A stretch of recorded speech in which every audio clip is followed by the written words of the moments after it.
समय एक तरफ लिटा दिया है, एक बेटा इधर है एक उधर है। उधर से पटाचारा लौट रही थी, बीच धार में पहुंची है, लेकिन तब तलक क्या हुआ? अरे विपत्ति में विपता तब ही आवो, अंबर गिधर हो तो मर रहा है, मारी झंपरा ले गो बच्चा को, मैया के दुख सो न जाए।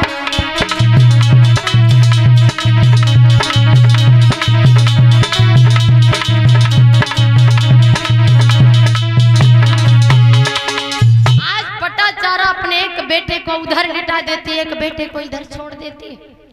जा रही थी और उधर से जब बीच धार में पहुंची है, ना इधर की है ना उधर की। एक बेटा उधर लेटा है, छोटा जैसा है, एक बेटा 3 साल का इधर खड़ा है।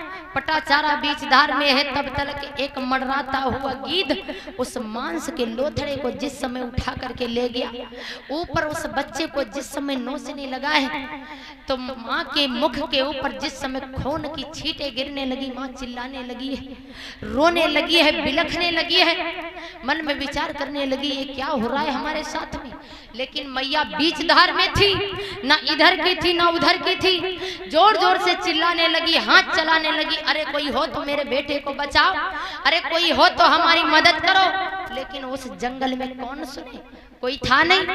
मेरी बहना, इधर वो 3 साल का जो बालक था खड़ा था, उसने अपने मन में सोचा है कि हमारी माँ हमें बुला रही है, हमारी माँ हमें बुला रही है, उसको हमारी जरूरत है।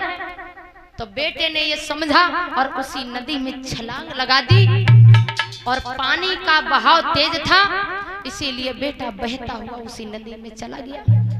पहले उसका पति खत्म हो गया, एक सहारा टूटा, बच्चों का सहारा लगाया था, आज बच्चों का भी सहारा टूट गया। पटाचारा अपने मन में सोचने लगी कोई बात नहीं, अभी कुछ नहीं बिगड़ा है, जिस प्रकार से हम घर छोड़ करके आए थे उसी प्रकार से अभी माँ और पिता हमारे हैं, हम उनके पास में जाएंगे, वो हमको जरूर क्षमा कर देंगे।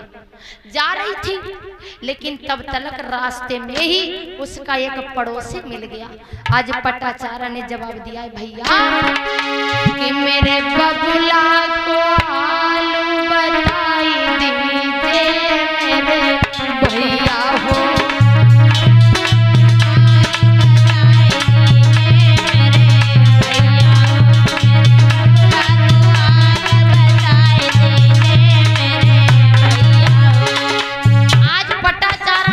पड़ोसी से पूछा है का भैया कैसे रहती हैं पिता और माता,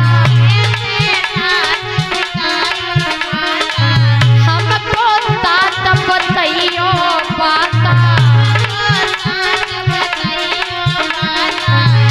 मेरे दिल को धीर बंधाई दीजिए मेरे भैया हो, मेरे बबुला को हाल बताई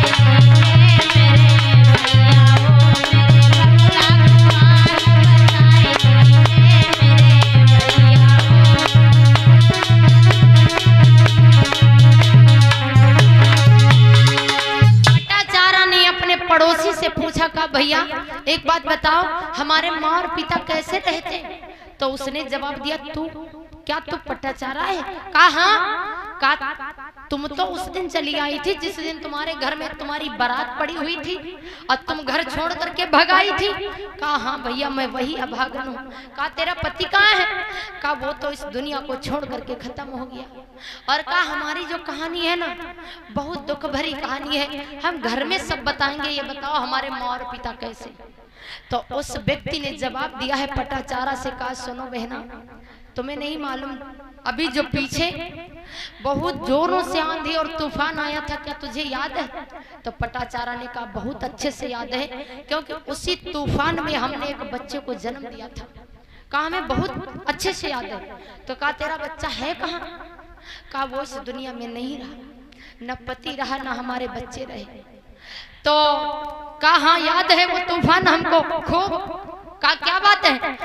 का उसी तूफान में जो तुम्हारे घर के पास में एक पेड़ खड़ा था, उसी के लौट जाने के कारण तुम्हारे माँ और पिता मकान में दब करके दोनों खत्म हो गए। न मानो तो देखो नदी के पास में तुम्हारे दोनों माँ और पिता की चिता को जला करके अभी आ रही है। जैसे ही पटाचारा ने ये सुना है तो पटाचारा मन में सोचने लगी कि पति भी खत्म हो गया, दोनों बच्चे खत्म हो गए। आस लगाई थी कि माँ और पिता होंगे, लेकिन वो भी दुनिया को छोड़ करके चले गए। हमारे सारे सहारे टूट गए। आज पटाचारा कपड़े फाड़ने लगी है, चिल्लाने लगी है, रोने लगी है, पागल हो गई है। और जानते हो कि सोई बके मुखया वही जोई, आखर बहुत यरथ नहीं कोई, सुनई विवेकी जो फिर कोई, सुन के बचन दूरी भगी जाई। जो सज्जन व्यक्ति सुनता था